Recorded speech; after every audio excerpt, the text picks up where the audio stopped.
Good morning mga kagri. Tayo po ngayon ay mag-update sa ating kalabasang nilagyan ng balat ng tawag dito.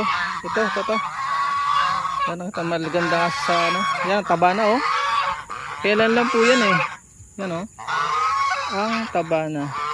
Sunflower seeds yun, nalimutan ko na eh.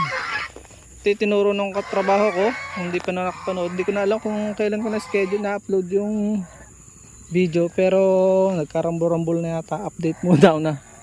Pero dahil sa dami po na ating ina-upload, so tingnan niyo pati itong kalamansi oh, bigla siyang bumulaklak tong variegated ko, pero parang ayoko siyang patuloyin na parang gusto. Ito siguro para mapuril, and then yung ilalim akin pong hindi mo na patuloy. So yan oh, kita nyo, lapad ang dahon. Ito dadagdagan ko pa na ibang abono para maganda nga siya mga kagri. Update ko lang po kayo. Kaya lang medyo mapuhunan yung sunflower seeds, 80 pesos yun. Binibigyan ko na lang na yung katrabaho kong naka-order para may sideline din siya. Kaya ganda oh. Ang ganda niya. Huwag niyo tatapon. Pagka kayo nangain ng sunflower seeds, nalibang ka na, kikita ka pa. Dahil sa libreng abono na sunflower seeds sa gulay, ihalo mo siya, mas maganda. Inihalo ko po yung ilalim niyan eh.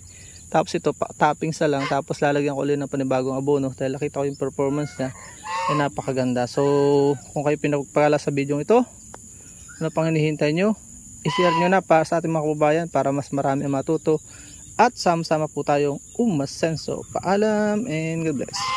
Please support all Filipino vloggers. Pakita natin sa mundo kakaisang lahing Pilipino. Hello mga gansa, umitlog na kayo.